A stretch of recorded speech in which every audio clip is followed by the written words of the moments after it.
As we probably all know by now, in the 2024 Senate elections, Republicans were able to flip four seats Montana, Ohio, West Virginia, and Pennsylvania and obtained the Senate majority, holding 53 seats to Democrats at 47. At face value here, this may just seem to be a 2 year phenomenon. After all, in 2026, we're going to have brand new Senate elections. In 2028, we're going to have another wave. And in 2030, this Senate election rotation would be essentially up, and we're going to have the same Senate elections over again. However, this year's Senate election results have far-reaching implications. And in today's video, we're going to be discussing why the Republican Party has essentially locked up the Senate, at least in the foreseeable future, if not potentially in the next decades or so. So, in the 2024 Senate elections, if you don't know, this is kind of a recap. Republicans end up flipping four Democratic seats. West Virginia was essentially a given. Incumbent Democrat Joe Manchin did not run for re-election because he knew he was going to lose probably pretty badly. As a result, Jim Justice, a former, I should add, Democratic governor who switched to the Republican Party, ended up winning this seat by over 40% against Glenn Elliott, the Democratic candidate in this race. Now, there were two more contentious races, Ohio and Montana. Montana was almost always a given. Although Jon Tester definitely tried his hardest, he is definitely more popular of a Democrat in Montana than someone like Joe Biden. It was still not really that close to being enough. He still defeated Tester by about 7%, which was more or less expected. The betting markets had Jon Tester down 80-20 against Tim Sheehy. We go to the state of Ohio. This was also more or less expected, at least by me. I had Sherrod Brown down by 2. He ended up losing by 4. Bernie Monrino, I think, outperformed most expectations. This was considered probably one of the most competitive, if not the most competitive Senate race in 2024. Turns out it wasn't all that close. Democrats actually lost by about 4%, which is not that competitive. It's over 200,000 votes. For context, that's roughly how much, it's a little bit less, but that's roughly how much Kamala Harris won the state of New Jersey by, and it's quite a bit larger than Kamala Harris's margin in a state like New Hampshire, or even a bit larger than Kamala Harris's margin in Minnesota, for instance. Now we go to Pennsylvania. That was the real shocker here. Most people, the vast majority of people expected Bob Casey, the Democratic incumbent in Pennsylvania, to hang on, but Dave McCormick ended up coming back and winning by about 15,000 votes.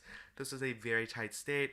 This was one that was too close to call for several weeks, but ultimately Dave McCormick pulled up the upset. Which means, as of right now, again, Republicans have 53 seats. Now, that might seem like a pretty slim majority. Democrats can just simply end up flipping 4 seats and they're back to 51, or alternatively, they can flip 3 seats and then win the vice presidency, and they're at 50 plus 1 because of the vice president, and therefore they would end up getting the Senate majority. But as you're going to see in this video, it's a lot more complicated and a lot more challenging for the Democratic Party than you would think, to a point where Democrats could have just lost the Senate majority for decades to come. Now, first we can go to the 2026 Senate, where Democrats seem to have the best opportunity to at least flip a few seats, and if not really get the Senate majority, inch closer to that goal for the Democratic Party. Now, first of all, you gotta give the Democrats their safe states. This is more of a best case scenario for Democrats. Oregon, Illinois, Minnesota, Delaware, New Jersey, Rhode Island, Massachusetts, New Hampshire. Oh, Minnesota technically is competitive with Tina Smith. Amy Klobuchar, I think this year. So this could be a competitive race, but I'm gonna give it to the Democrats for the sake of argument. Virginia, this could be competitive if Glenn Youngkin runs. But if not, I'm just going to assume that Mark Warner's going to win re-election. Going to give Democrats Colorado. New Mexico could be tight if some strong Republicans decides to run. But I'm going to, for the sake of argument, again give it to the Democratic Party. New Hampshire could also be close. But again, for the sake of argument, going to go with the Democrats here. Montana's not going to be close without Jon Tester. Tester, lost in 2020 by about 8%. 2024, by about 8%. In 2026, without incumbency, even if he runs, he's going to lose by double digits. We see Nebraska as well, not really going to be competitive. Kansas, Oklahoma, Texas is not going to really be competitive either. John Cornyn is much stronger than Ted Cruz, and Cruz even won by almost 10%. Arkansas, Louisiana, Mississippi, Alabama, Tennessee, South Carolina, Kentucky, and West Virginia, and boom, Republicans are already at 47 seats. Now Republicans only really need to win 3 seats to end up winning the Senate majority. However, that's not all the states where Democrats are essentially out of reach in. We can look to the state of Florida, where in 2024, you saw that Rick Scott, the Republican incumbent in that race, defeated Democrat Debbie McCarthy-Powell by a 13% margin. That's a pretty wide margin, and you see that political dynamics in the state of Florida have shifted quite a bit. For example, Rick Scott, the Republican, won Miami-Dade by 10%, although Hillary Clinton just 8 years ago won the county by about 30%. So Florida is not really in reach for the Democratic Party, and we're going to give that a safe Republican. What we also see is that the state of Iowa is not realistically going to go to the Democratic Party either. Joni Ernst, she had a very well fundraising challenger, Teresa Greenfield, got a lot of Democratic money. Didn't help her in the end though, as Teresa Greenfield lost by over 6 percentage points. This was not even all that tight as people expected, and thus the state of Iowa is not going to be really contested by the Democratic Party.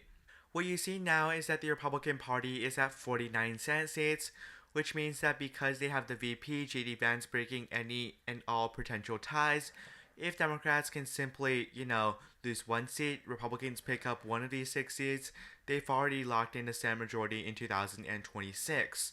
Now, Alaska, in my opinion, is not really in play. Mary Peltola could run, and perhaps this race could miraculously be competitive, but even then, there's really no shot that Peltola wins. If she can't win a House race as an incumbent Democrat, she's not going to win a Senate race as a challenger Democratic candidate. We also see it in the state of Ohio as well. Sherrod Brown could run, the race could be competitive. However, the current Ohio Senate race here, you saw that Sherrod Brown, as the incumbent Democrat, we just explored that, lost to Bernie Monrino, a very essentially unpopular Republican, by about 4%. You're not really going to see Sherrod Brown win if this is the type of margin/difference that he would have against a candidate as weak as Bernie Monrino. And also in the state of Ohio, you do see that is a special Senate race to replace J.D. Vance. The Republicans don't have the incumbency factor, but even then, it's incredibly difficult for Democrats to really unseat someone like whatever the Republican is in that race. Now, hypothetically, for the sake of argument, let's say that Democrats win the state of Michigan. That's not all that challenging. Democrats have their incumbent, Gary Peters. Peters actually underran Joe Biden in 2020. He nearly lost re-election despite the fact that the race was supposedly non-competitive. This was only a 1.7% difference, but hypothetically, let's say that Gary Peters wins the state of Michigan. Let's say that Jeanne Shaheen wins the state of New Hampshire, which is not that much of a stretch. We have that already. Let's say that Democrats, for the sake of argument, Jon Ossoff wins the state of Georgia. That could end up not being true because Brian Kemp could be the Republican nominee, in which case Democrats are really kind of screwed in the state of Georgia. Jon Ossoff only won by 1.2% in a runoff, and Brian Kemp is really popular. But for the sake of argument, again giving it to the Democratic Party, let's say that Roy Cooper runs, North Carolina goes blue, and let's say that Democrats are able to get out Susan Collins, which they tried in 2020 unsuccessfully, with Susan Collins winning by nearly 9 percentage points. This race wasn't even all that close. Yet, let's say for the sake of argument, Susan Collins ends up losing re-election. Guess what? We're at the Republicans at 51 seats, and we have to go to 2028. Now, in 2028, the number of seats the Democratic Party has to win a Senate majority differs on who wins the presidency. For sake of argument, let's say that the Democratic Party wins the presidency, and therefore they only need 50 seats for a Senate majority. In that case, Republicans need to hang on to their 3 races, and they're done. And the state of Ohio is essentially a locked Republican seat, and essentially we have again 7 races remaining, and Republicans only need to win 2 of them, assuming they lose the presidential election. For sake of argument, let's give the Democrats New Hampshire, because that's probably their best bet. But I think in some ways, Wisconsin and North Carolina would be difficult races for the Democratic Party to win, just because in both those races in 2022, Democrats really tried. They came up short by relatively narrow margins, especially in the state of Wisconsin, and the state of North Carolina was quite a bit wider in terms of the final margin, especially considering that Ted Budd was not an incumbent. For the argument's sake, let's say that Democrats actually win all of their current seats, which is something that I do doubt. I believe the state of Nevada will be trending Republican, Pennsylvania will be trending Republican, and in 2022, Republicans threw that race away because they nominated Mehmet Oz, someone who resided in New Jersey for decades, someone who had no political experience, and Pennsylvania and New Jersey, as we all know, have quite a rocky relationship. Nominating Mehmet Oz was a mistake. If Dave McCormick ran for that race, Fetterman may have lost the Pennsylvania Senate race. Nevada, given that the state is shifting heavily towards the Republican Party, it's pretty feasible to see Catherine Cortez Masto losing Nevada, but for argument's sake, that's leaning towards the Democratic Party in this case. Georgia, let's for argument's sake give to the Democratic Party. North Carolina, for argument's sake, we're going to give it to the Republicans. Wisconsin, let's say that Democrats running strong incumbent or Ron Johnson retires, and guess what? Wisconsin also goes to the Democratic Party. Okay, so what does these two maps mean? Essentially, what it means is that Democrats have 50 seats and Republicans have 50 seats. If Democrats win the presidential election, they do end up winning the Senate. Now, that may look feasible, however, there's a lot of obstacles in the Democratic Party's way. Essentially, this is kind of close to a best case scenario for the Democratic Party. I think Wisconsin is at this point a long shot for the Democratic Party. It's trending Republican. Nevada and Pennsylvania look quite shaky for the Democratic Party in 2028. It depends on the presidential election, it depends on the environment, but it doesn't look that good for Democrats, at least in those three races. Arizona and Georgia, sure, Democrats are probably favored there in 2028. But 2026 is even more shaky. I just don't believe Susan Collins will lose in Maine. Yes, they have ranked choice voting, but guess what? She was able to win 51% of the vote in 2020, I believe. In the first round, she won 51%. Sarah Gideon had all the money in the world, campaigned pretty heavily. She still lost the race by over 8.5%, which is a rather wide margin. I just don't think Susan Collins will lose in Maine.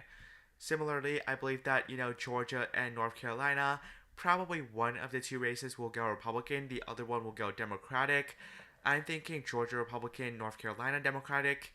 If that's the case there, Republicans are down 2 seats in this map, and essentially, Republicans need to have their worst night in 2026 and their worst night in 2028 for Democrats to get 50 seats. Now you say, okay, what about 2030? What about this election cycle, this one? Could Republicans end up flipping any seats? The problem here is that on this map, Democrats are again playing defense. If, for example, Democrats come up 1 seat short in 2028, they, for example, say that the Democratic Party is at 49 seats and Republicans are at 51. Republicans really only have 1 seat they need to defend, and that is Dave McCormick in Pennsylvania. However, given that Dave McCormick was able to unseat an institution in Pennsylvania, Bob Casey, by 15,000 votes, he shouldn't have that much of a problem. But other than that, Republicans are not playing any defense whatsoever. Republicans have a lot of states they can play offense in. Nevada's a good one for the Republican Party. Arizona, the margins were very close. Carrie Lake was a pretty trash Republican. She was not someone who was electable whatsoever. Wisconsin and Michigan, especially Michigan, were really tight margins. Republicans could have easily won and captured both of those races. Republicans have a lot of opportunity to pick up seats, and in this case, they have very little to defend. They only need to defend Pennsylvania in 2030. That all brings us to one problem. The Democrats have too many seats they have to defend. They're already down 3 seats against the Republicans, and there's no feasible math at this moment in time for Democrats to win back the Senate in 2026, 2028, or 2030. And the cycle kind of repeats itself, unless if DC or Puerto Rico becomes a state, Democrats have to consistently try and win the Senate, and it's going to be very difficult in my opinion. So why is that the case? The reason why that the Democratic Party struggles to win the Senate ultimately comes down to population and demography. What we see is that the Republican Party generally wins in sparsely populated states, that being states like Montana, Wyoming, South Dakota, North Dakota, Nebraska, etc., while Democrats win in more densely populated states like New York, Illinois, California, and some other New England states as well. Joe Biden won the 2020 presidential election with 306 electoral college votes. against Donald Trump at 232 electoral college votes. However, both carried the same number of states, 25. And what we see is that Joe Biden essentially carried all of the swing states, and yet he only carried exactly half of the actual states. And that is why Democrats struggle to win in the Senate. In the presidential election, if the more population you have in the state, the more your vote counts in terms of the electoral college. However, in the Senate, it doesn't matter if your state has 1 million people, 10 million people, or 100,000 people, which doesn't exist, but hypothetically, if it does, then you get 2 senators either way. And that's why Democrats really struggle in the Senate. Anyways, thank you for watching today's video. Hope you found it helpful and enjoyable in exploring why Democrats have a very long shot of actually winning the Senate in 2026, 2028, 2030, or perhaps later in the future. Thank you so much for watching. Have a nice day. Goodbye.